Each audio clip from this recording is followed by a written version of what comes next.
Live from Baltimore, it's Monday at noon.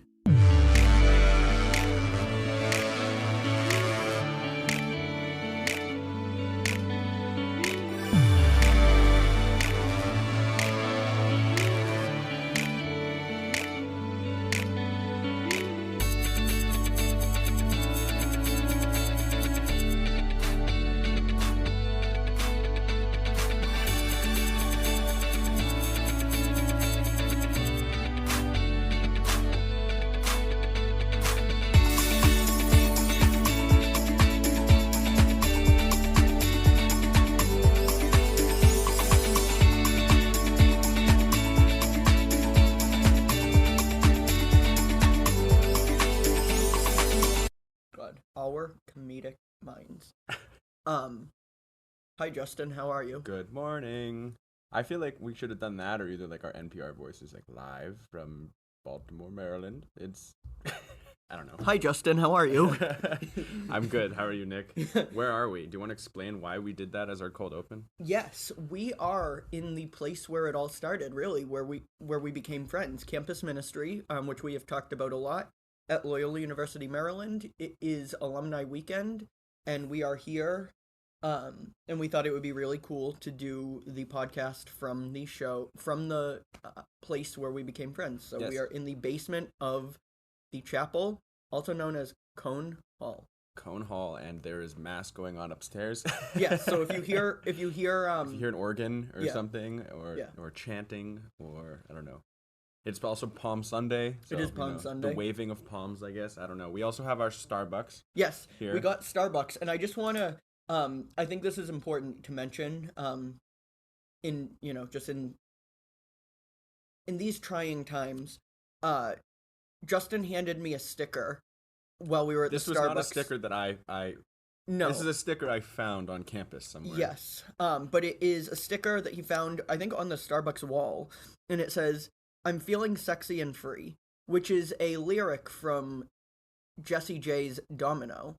But it's a picture. What is the lyric on top of? Yes. Yeah, the black and white grainy picture of Jimmy Fallon just like kind of looking into the camera, like taking a selfie, not smiling. It's kind of like when your mom or dad opens their camera and like takes that like Facebook selfie that we all know and have come to tolerate. That's what it looks like. So I don't know what this is from, but I'm gonna keep it. Yeah, I don't really know what it's from either. But yeah. Do you want to explain also too what you spent about an hour and a half yesterday doing? Opening the gate. Well, opening the gate to our Airbnb. Dude, I don't know what I did for an hour and a half. Well, Nick created point of view stickers. Oh yeah, no, I did. I created point of view stickers using campus ministry money. Once an intern, always an intern. Yes. But that's okay because I stole one of their Pro-Exist stickers and I left them some point of view stickers. So, not a fair trade, but we made out well, Justin. Yes. And Pro-Exist is the interfaith kind of slogan, right? Yes. So that's what I'm saying. They got the short end of that deal. But point of view. Yeah, they got point of view stickers. Encouraging interfaith dialogue. Yeah, I mean, we do spewing that. Your bullshit. We do There's do kind that. Of a difference. No, we do that. We do talk about interfaith. We do encourage interfaith dialogue. Which leads me to my question from like 2 minutes ago. Justin, how are you? I responded to that. Oh, my bad. Nick, how are you? Well. I said I was doing well. It's been a fun weekend. It's been nice to see people, and it's been nice to see people from your class especially too, because I've been in touch with like my friends from my class and stuff, but I'm realizing that I really haven't seen a lot of people who you graduated with because we didn't get that closure of like, your spring ending and being able to say bye and stuff, and like obviously the close people that I'm close with in your class I've seen, but just it was nice seeing people in your class too. Yeah. That I haven't seen in a while. They're all right. I've been having a lot of fun too. It's been very nice to see people that I haven't seen, both friends and, like you said, people that like just like acquaintances too that we haven't seen in a while that are friendly and kind and nice to see on campus. I went last night with my two friends, Julia and Catherine, who are some of... Went to dinner with them. Yes. Yep. Yes, we went to the Cheesecake Factory. Where else would you go? Exactly. I not ran into, but one of the servers was a Tinder match. My first ever Tinder match in Baltimore. The fact that you remember that. Yeah, that was funny because I don't get around, so like it's like probably one of 4 people in Maryland. So that was kind of funny. I like the fact that it's been 6 years since you were first year at Loyola, and you bought your first Loyola sweatshirt yesterday.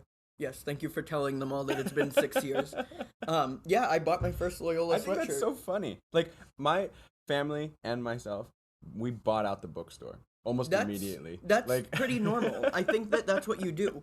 Hold on, before we go any further, I just need to do something, and we can keep this on the podcast. Gosh. He's about to spray hairspray, and I'm about to choke. Sorry. If you hear me coughing, this is why. I saw myself in the video. He's sitting 2 feet away from me, and he's spraying his hairspray all over. Oh my goodness. This is how you get the messy TikTok look, people. Okay.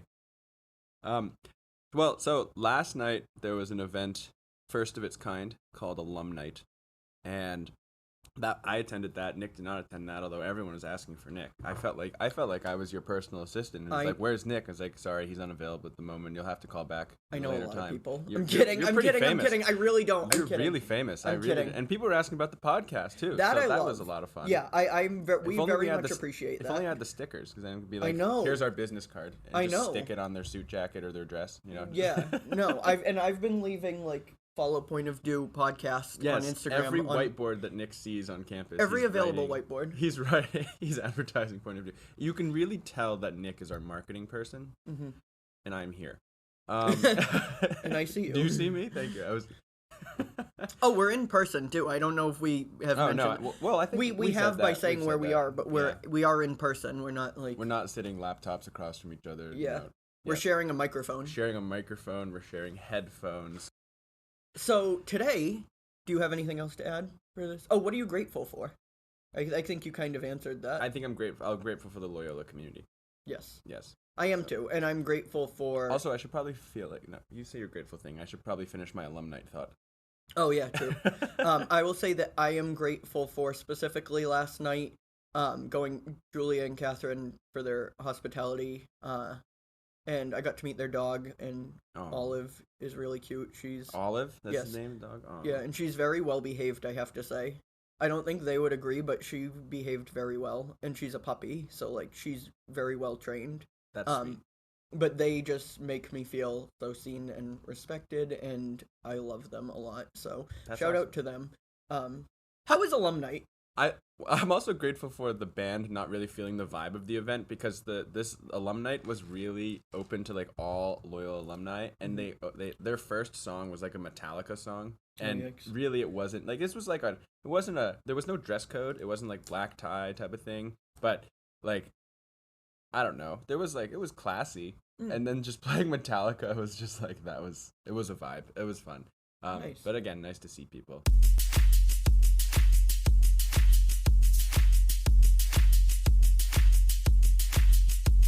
I'm feeling sexy and free. Oh my gosh. So today we wanted to talk about toxic masculinity.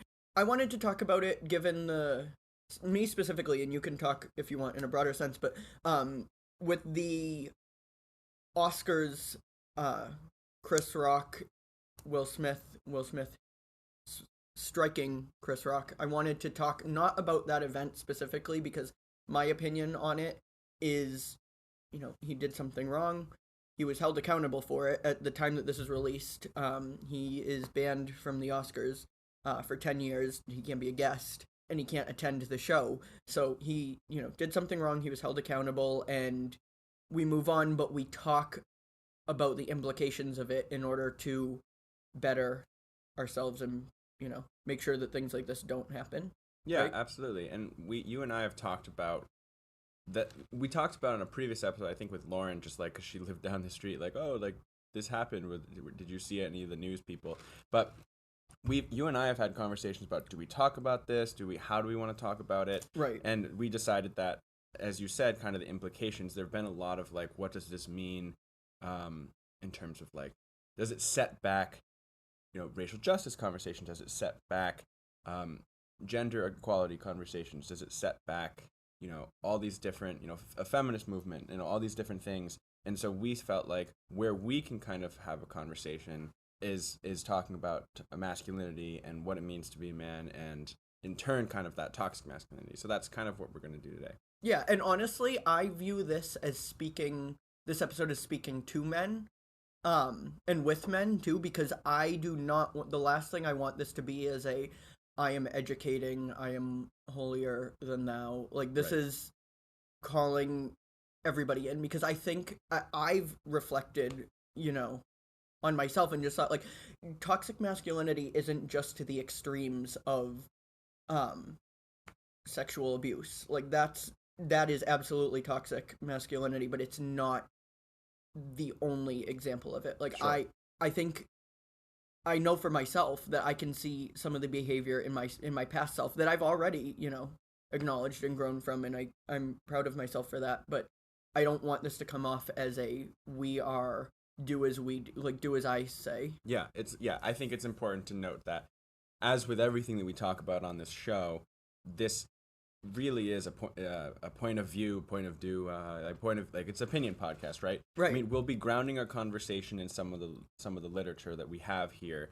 In fact, I kind of want to bring that up in a moment. But anything we say, we're not experts, right? We haven't done this research. We're just people who want to have this conversation because we think it's an important conversation to have, and that's again part of the reason why I wanted to start a podcast, is because I was having really interesting conversations about really important topics, and I felt like, maybe these are some conversations that other people would benefit from hearing, or just be entertained by, or learn something from. So of course, I learn from it. I honestly, like, my opinions sometimes change as we're recording episodes. Yeah. And I learn from the conversation. I learn about myself. No, I, honest to God, like, I have learned a lot. Like, I do like how fluid conversations are on here. And we're both human too, right? And so, like, what we say now, or like, might not be something that we, like, I don't know, we make mistakes, and we change, like, our opinions change and all that stuff. But like I said, we're going to try and ground this conversation within the definitions that we have here,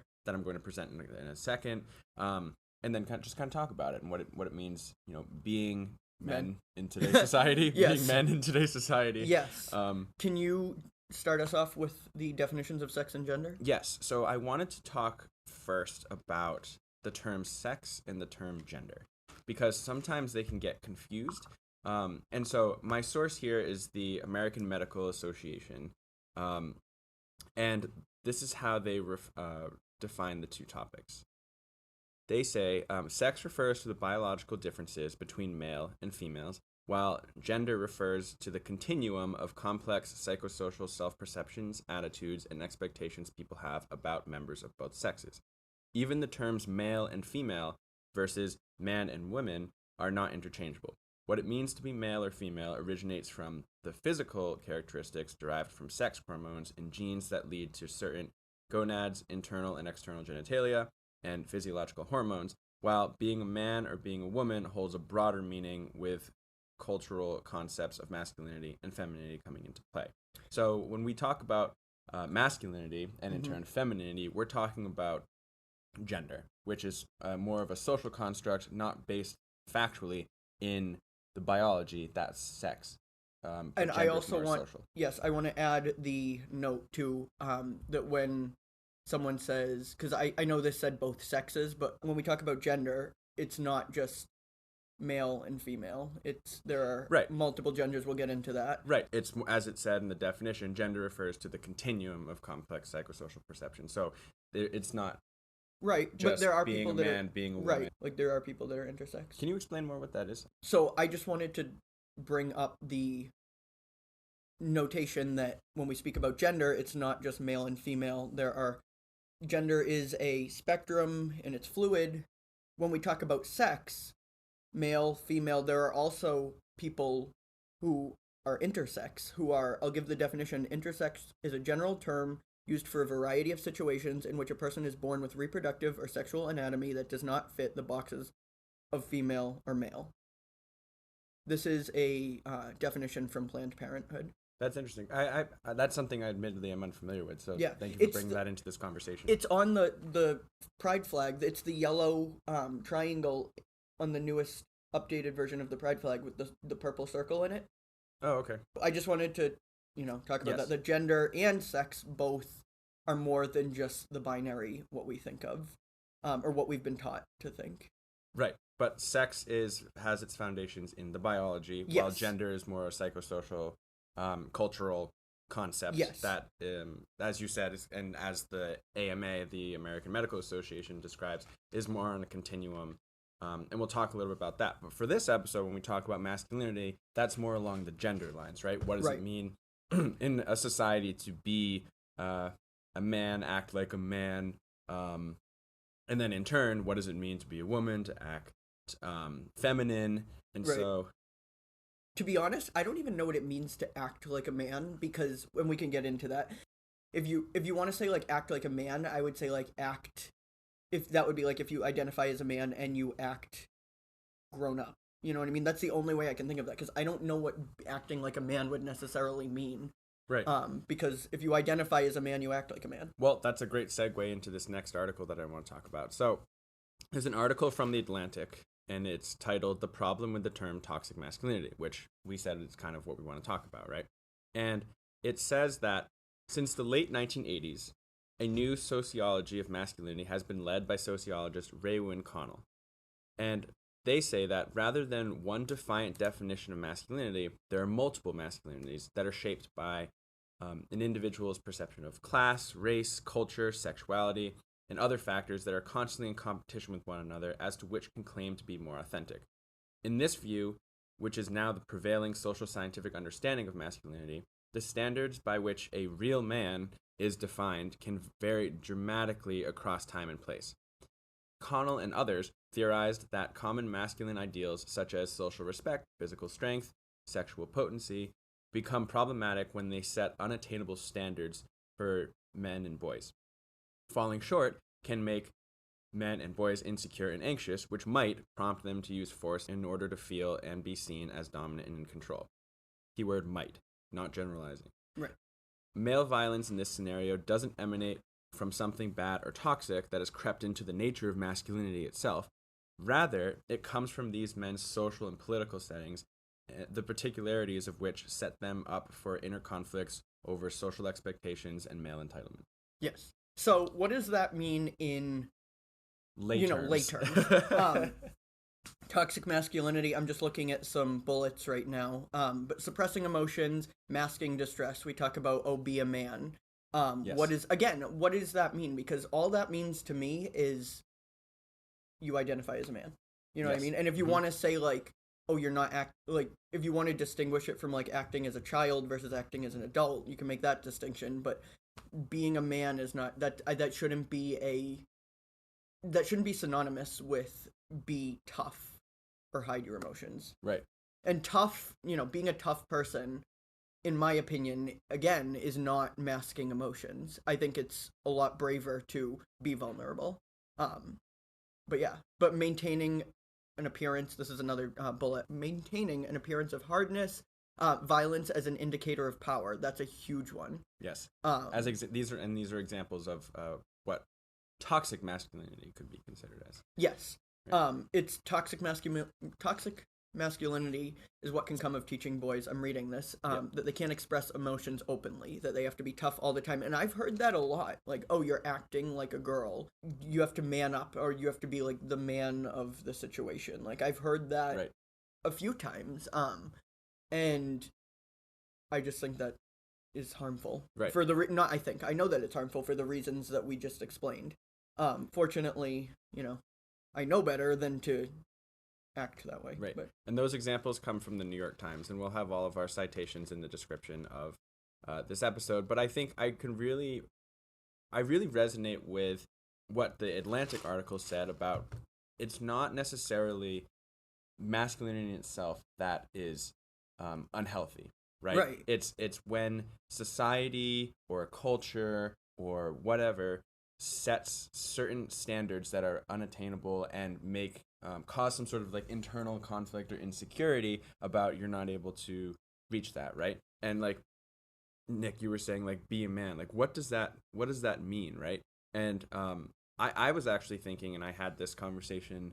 I don't know if I had this conversation or if this is just like internal dialogue I have in my head, but just like, slang terms, right? Grow a pair means be strong. When don't be a pussy. Mm-hmm.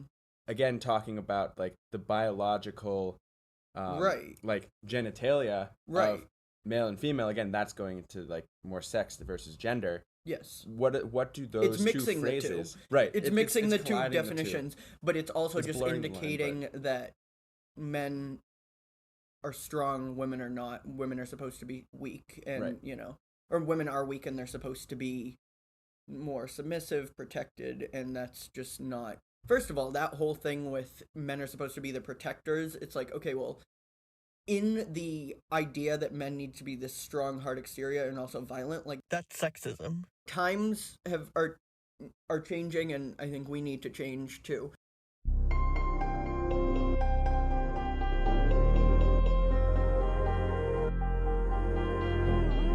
I want to talk about a little bit, because when I made the distinction of what does it mean to be a man, and it's like, okay, it can either mean two things, or what it should mean is I identify as a man or I act as an adult, and that's distinguishing boys from men in the same way they'd be like I'm acting like a woman or I'm acting like a girl. I wanted to make that very distinct from the whole boys will be boys type thing, because when I say being a man versus being a boy, I don't want to excuse.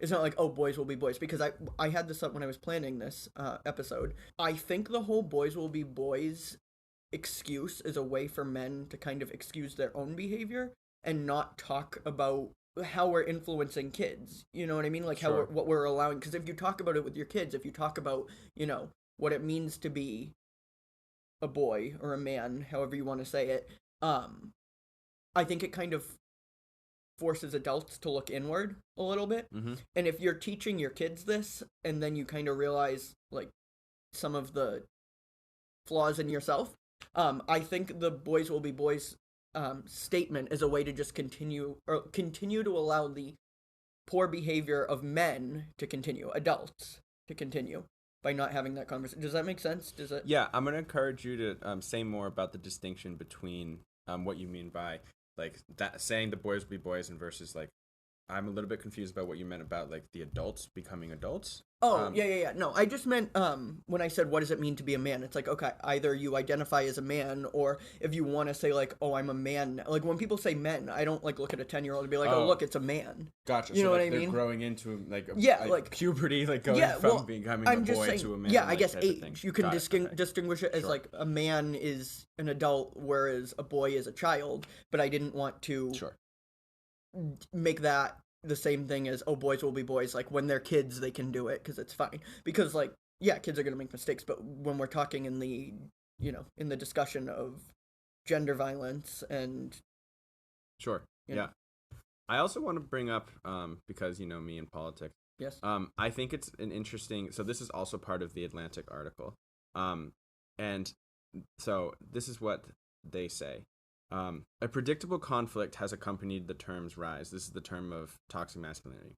Many conservatives allege that charges of toxic masculinity are an attack on manhood itself at a time when men already face challenges such as higher rates of drug overdose and suicide. Many progressives, on the other hand, meanwhile contend that the detoxification of masculinity is an essential pathway to gender equality. Amid the heated discourse, newspapers, magazines, articles have blamed toxic masculinity for rape, murder, mass shootings, gang violence, online trolling, climate change, and even other political movements in the modern age. And I think that's an interesting kind of conversation too, because in the United States, I've heard both sides talk about toxic masculinity, and especially I feel like in during the Me Too movement. Yeah, I noticed. Sorry. No, go ahead. I noticed something that you said about there's a conservative argument that why would we bring this up when men already have, I think this is how you read it, when men already have higher rates of substance abuse, but I think toxic masculinity, the teaching that tells you to suppress your emotion, I think that would lead to more substance abuse, right? And unhealthy coping mechanisms.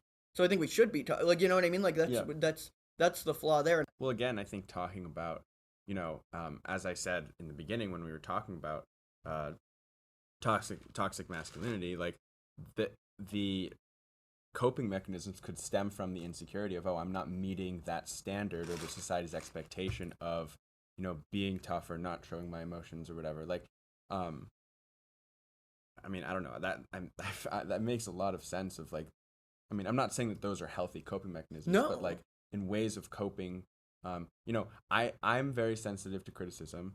Right. Same. I'm not saying necessarily about like my masculinity or whatever, but no, like I think it makes sense for people to be affected by, oh, I'm not meeting those standards. Yeah, I have three things I want to say just in response to what you just said. Sure. Yeah, so I'm looking at the article that you were reading off of, and it says many conservatives allege, and I don't know the number, but many conservatives allege that charges of toxic masculinity are an attack on manhood itself at a time when men already face challenges such as higher rates of drug overdose and suicide.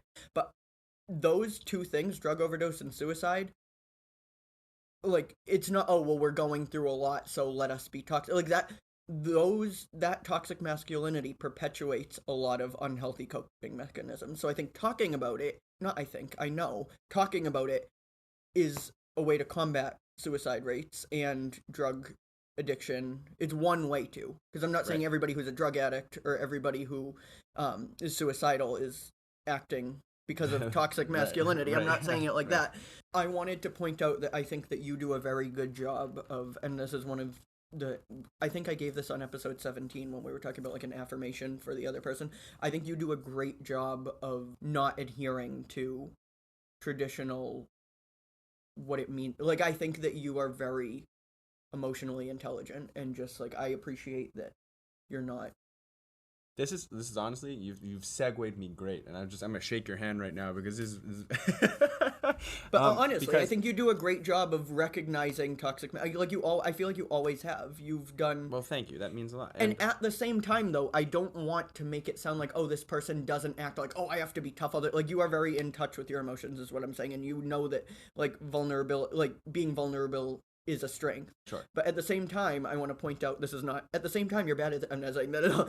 Now I'm not talking about Justin anymore, but just because you don't like, oh, I have to wear all blue, because like there are still like there are people like true. In the gay community that are toxic, like toxic masculinity is also alive there. So it's not just in traditional, it's a gender thing. It's not, and right. even in that definition, when we started saying, there are multiple masculinities shaped by class, race, culture, sexuality.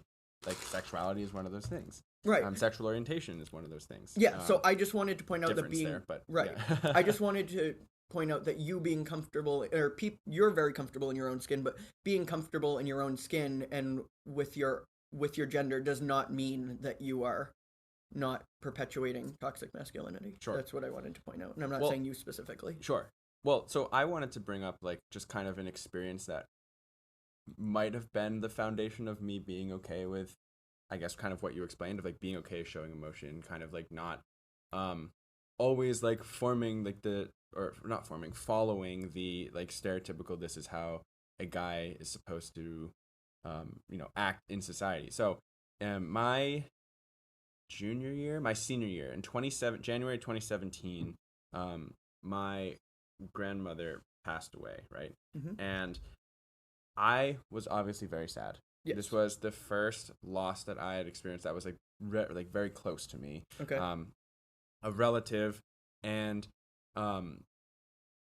so what I find is when, or at least in my experience, I was very sad I was grieving during the services, the funeral, the burial, but the hardest part was going back to normal, or quote unquote adjusting to my new normal after this happened. So I went back to high school. I took a couple days off before the services and stuff, but then I had to continue to go to school and continue on with my life, right? Right. Because your life doesn't stop. And the grief came in waves, and something would just randomly trigger me, and I would feel really sad, like I needed to cry. Now, sometimes I would stop it because I would go, I can't do that. I'm at an all-boys school. I can't, I'm a guy, I can't cry in the middle, because then people are like, why is he crying? Like, that's so weird. But then I thought more about it, and I said, why the hell can't I cry?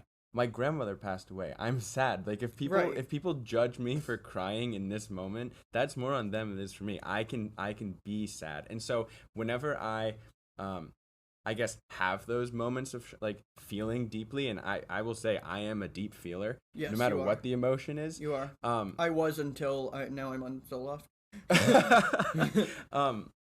But I am a deep feeler, and so it was those moments where, like, if people judge me for how I'm feeling, I don't mind crying in public. I don't mind crying in front of my friends. I don't mind crying in front of strangers, because if people judge me, they don't know what I'm going through, and no matter what, I have a very valid reason to feel what I feel. And so it was kind of that moment that started me on the journey of trusting in my feelings and realizing and validating my feelings no matter what they are, which, going back to our conversation about masculinity, that's frowned upon as if you identify as a man, it's frowned upon to show your emotions, right? Because it's seen as feminine, it's seen as weak. But that, I think, is where the toxicity comes in, especially with emotions. Right, and femininity and weakness are not synonymous in any way. Right. In fact, that's so important. In fact, some of my greatest heroes, like some of my greatest just like inspirations, role models, people I look up to, the hardest workers are women.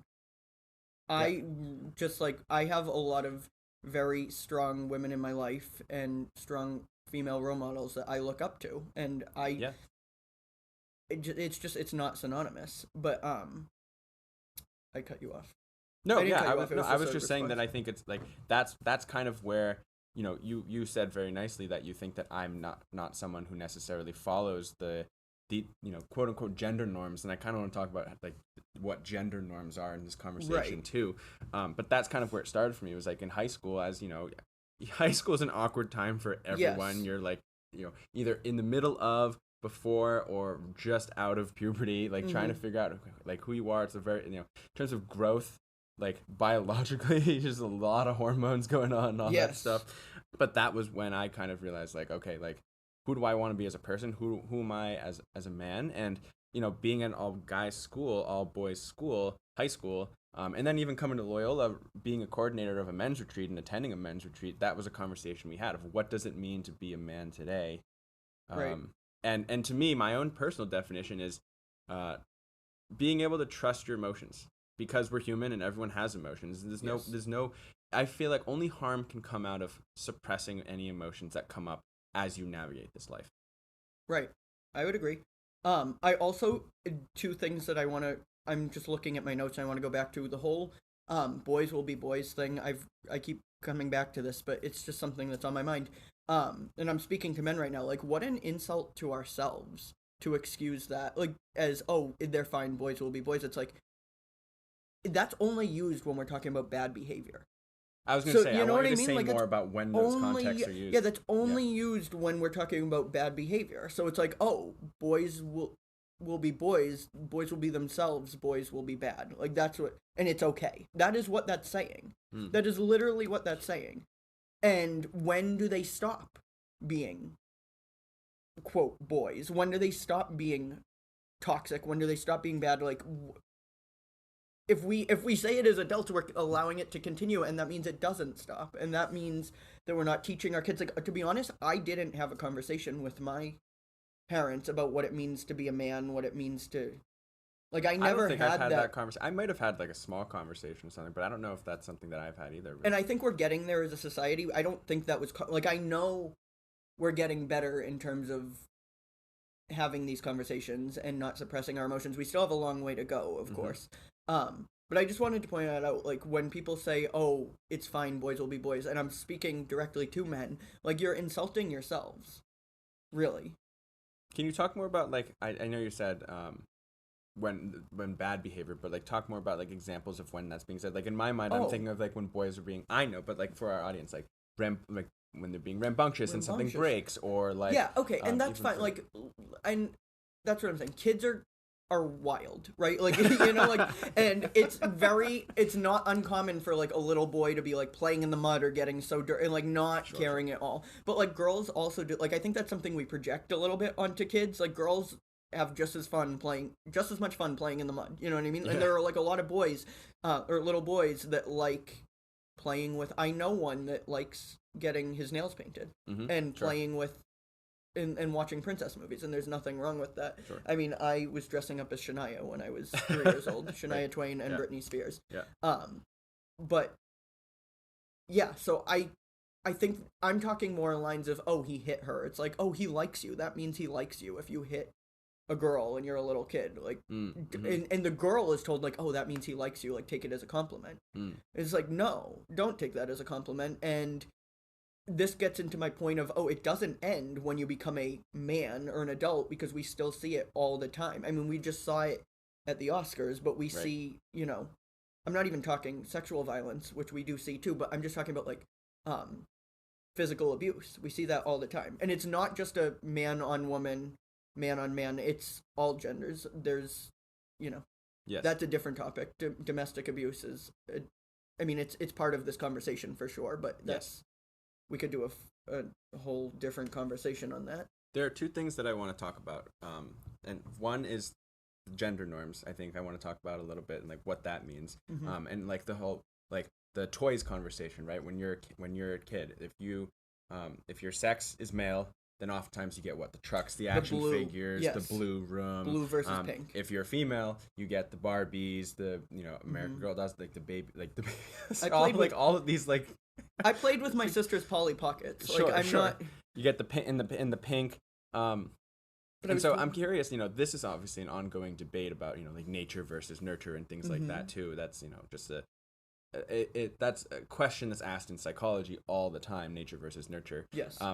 But I don't think we have the answer of like, okay, if you have a male baby, then they automatically get the trucks and and the action figures, which there's the violence, sure, whatever, and like action movies and things like that. Yeah, but honestly, like we all watch violent, like know what I mean. Like that shouldn't excuse. And like, honestly, everybody loves a violent movie. Like, could honestly be a whole other conversation. Yeah. And like I love horror movies, but that doesn't mean I'm gonna go out and shoot someone. You know what I mean? Like that's. But just like gender norms from learning gender norms, I guess, from a very early age, and then like the stereotypical like gender norms of like, the guy is the breadwinner and the woman is like stays home. Like that does not have to be the case, and very much is not the case in today's society too. And I feel like that comes from, we've talked about historically, right? Like in like early civilizations when villages needed to be protected from pillaging and stuff, but like that's not the case. That's not the case in many places. At least that's not the case.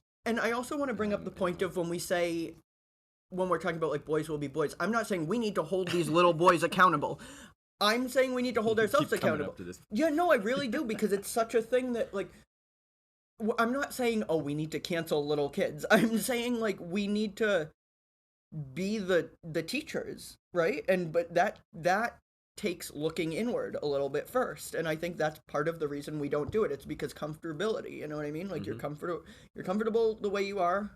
Or the way things are going. If a system, benefits you, like that's privilege, and that's you're comfortable with it. Why would you want it to change? But I mean, I have an answer for that, but I'm just saying like I think that's what a lot of people think, and why they don't have those conversations.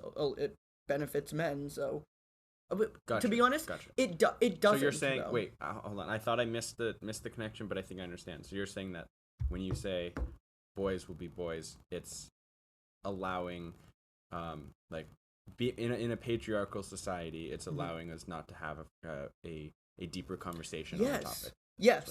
Yes, because it forces us to kind of look at our own behavior, and people don't want to do that. If you're comfortable the way, like if you don't want to look inwards and see flaws, so we just don't talk about it. And it also, if toxic masculinity is, if you perceive it to be beneficial to you, then I think that's why a lot of people don't. They're like, oh, it's fine. Like, men are superior, like, which is not the case. But I think there are a lot of men that think that way. Something that I thought about in terms of what happened at the Oscars is relationship dynamics and romantic relationship dynamics, and how oftentimes in heterosexual relationships it's seen, as we said at the beginning of the show, that men are supposed to be the protectors, and it almost seemed like Will Smith felt like he had to protect his wife by using violence. And how that's such a very wrong that's a very wrong idea and a dangerous idea to perpetuate, right? Because sure, guys can be and men can be protectors, not that women need protecting, but like you can care for those you love and those you care about without using violence. And I think that's the important thing that I want to remind myself and other people when watching that, was like, if someone insults someone you care about, by all means, you can protect or stand up for, I guess, stand up for someone, defend their honor, defend your own, right? Yeah. But using violence and using your words, using whatever, is really important, I think, before resorting to violence. And I think the toxic part of the toxic masculinity sometimes is, in any relationship, is resorting to defending by using violence. Yes. And I also just want to point out too that, like, it's not a man's, like, defending is not like, oh, that's the man's job. Like, it's a decent person's job. Like, and females, again, when women or non-binary people speak up, often they're labeled as too opinionated, too, oh, she's a bitch. Like, Taylor Swift talks about that a lot. She's calculated. Sure. Whereas men are considered, business savvy if they do something that's like, or. And again, I think that kind of goes to the blurred lines of between sex and gender of, like, men, biologically have like that testosterone of, like, being like, oh, the strong, like, physically stronger, whatever. But and that doesn't have to go into the social, cultural part anymore, because again, we're not in a pillaging and also you say that and also there are women that have testosterone when we're talking about I'm talking about gender. Like, it's not, that's not the way that society, I mean, to be honest, there have always been more than two genders. This is just the first time we're talking about it on a grand scale. And if you're using why is this, like, all of a sudden now we're changing gender? Like, it hasn't always been this way. It's just they're getting being talked about more. It's being talked about more. They're being seen more. And if you want it to just stay the way it is, think about kind of like, why do you want to stay the way it is? And that comes back to the comfortability that I was trying to bring up earlier. Because you're benefiting from your privilege, which is suppressing somebody else. Sure. Basically. But I wanted to bring up also, this is going back a little bit to Donald Trump, his campaign for presidency in 2016, when he talked about locker room talk and what that is. This was when he bragged about grabbing women by their genitals and excused it as locker room talk. And we could unpack this in an entire episode, but first of all, like, he was bragging about grabbing people. That's not just talk, first of all. That's action. He was talking about it and boasting to his friends. Do you have anything to say about this? Because this is just a point I wanted to bring up. Like, what do you think about that? Oh, it's just excusing sexual, like, even just in words. What are your thoughts on that? Because we hear about that a lot, like, oh, locker room, you have to be tough, and, like, there's a lot of sexual objectification of women, even just word, speaking wise. Well, I think that's something that we talked about in the definition, right? Connell and others theorized that common masculine ideals such as social respect, physical strength, and sexual potency become problematic when they set unattainable standards. This is where it's really interesting, right? Because as humans, we are a mature, more developed creature than animals. Right. And I'm talking, this is where my biology background comes, because I took an animal behavior class here at Loyola. Oh, cool. And we had a segment on, it was like sexual attraction. And we talked about animals, and then we talked about humans. Right. And in the animal kingdom, it's not, there's it not can be like aggressive. Consent or anything like that. But as humans, as a developed being, consent is extremely important. Yes. and necessary. Yes. On both sides. Yes. And the first assault, part of sex every single time. And assault is very much a real thing. Male animals, oftentimes in most species, are the ones that catalyze the sexual interactions. Intercourse. You said As earlier. humans, it's completely inappropriate because intercourse and sex is a two-sided street, and as men, that is an extremely toxic trait or thing to think or idea to believe that men can just go around to any woman that they want or any man that they want or any partner that they want and do what they want. Yes, but I just wanted to like make the distinction. But he was saying, "Oh, that was just talk." It's like, no, you were bragging about grabbing people, whoever you want. But also, just this brings me into my next point. So like, aggressions are not just assault. That's the extreme, right?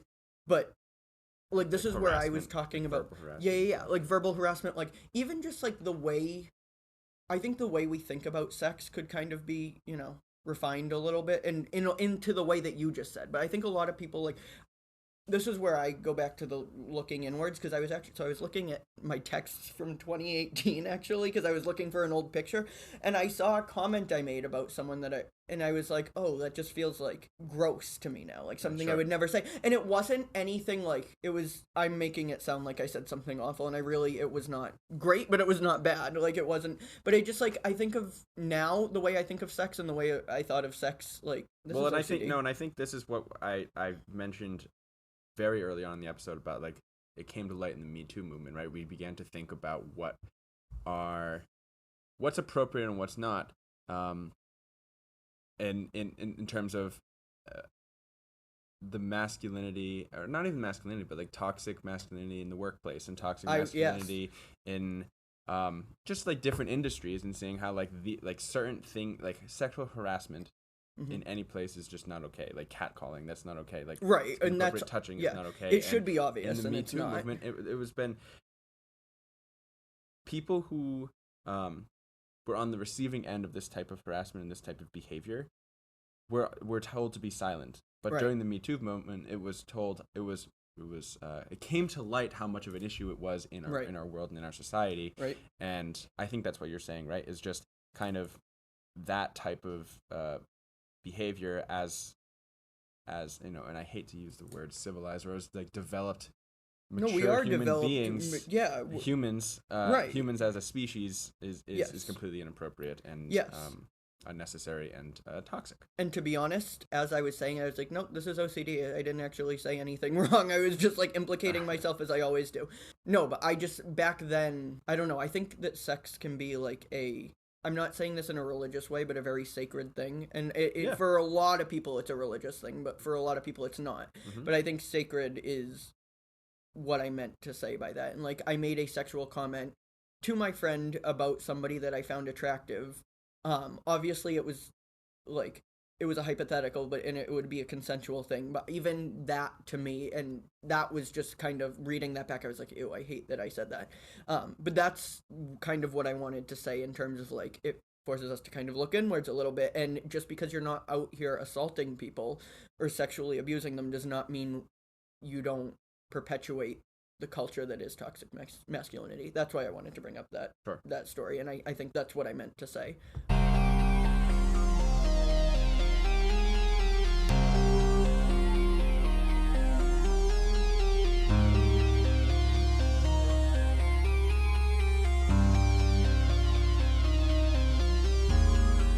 So one more thing I wanted to bring up, the whole not all men conversation.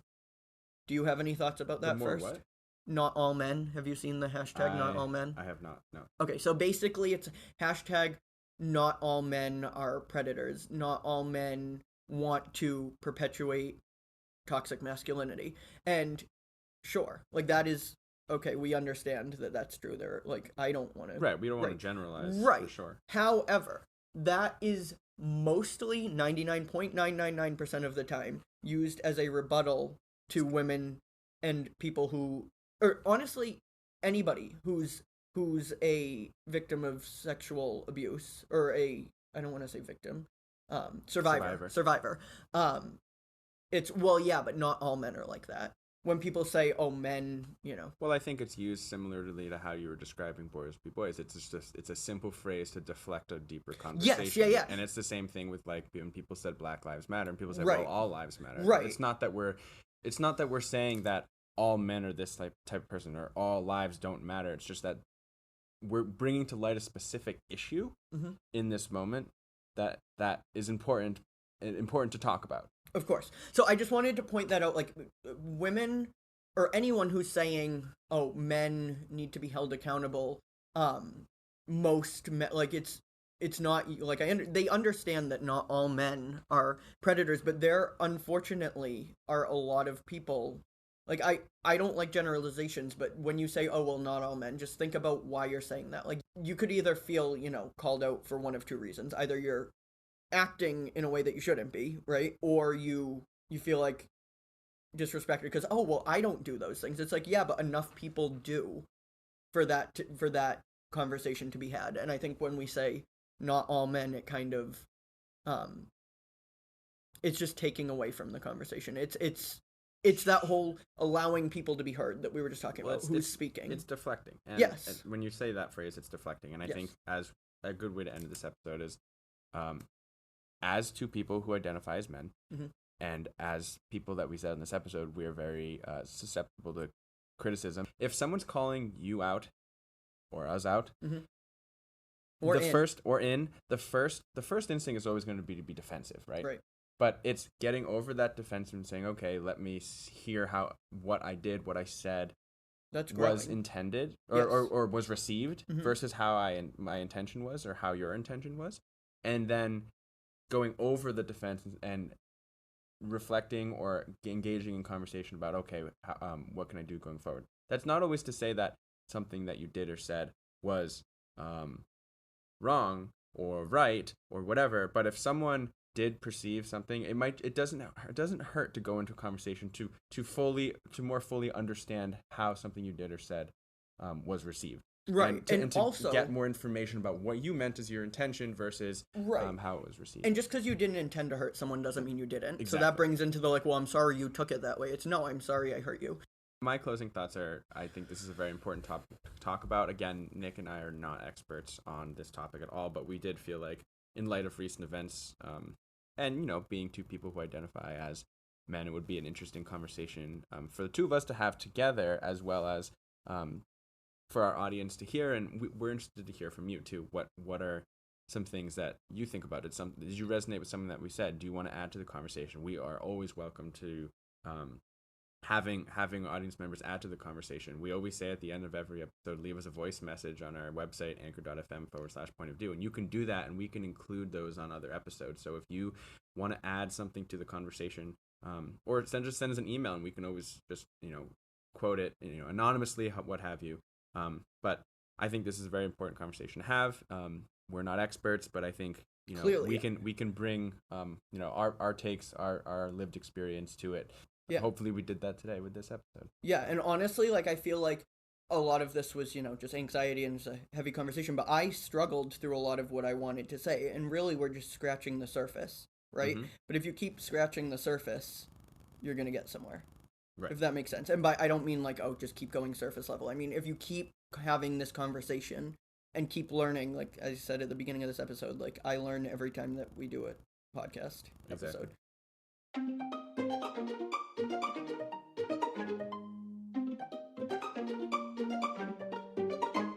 As always, we really appreciate you listening to this episode. We hope you enjoyed it.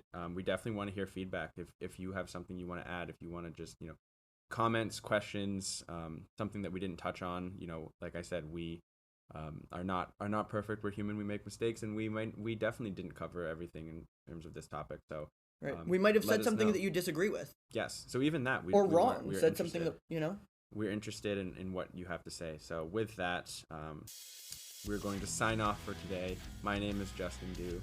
I'm Nick Gervasi. And you can reach us at our email, and really do, at pointofviewpodcast@gmail.com, or by sending us a voice message on our website, anchor.fm/pointofview. Follow us on Instagram and Facebook at Point of View Podcast, or Twitter at Point of View. If you enjoy our show, give us a rating or review in the Apple Podcast Store, or share us with a friend or family member. We really appreciate all of your support. And as always, we hope you have a great week. Thank you for listening, and until next time, H. Paper, we wrote down our stories. We help you to decide will they will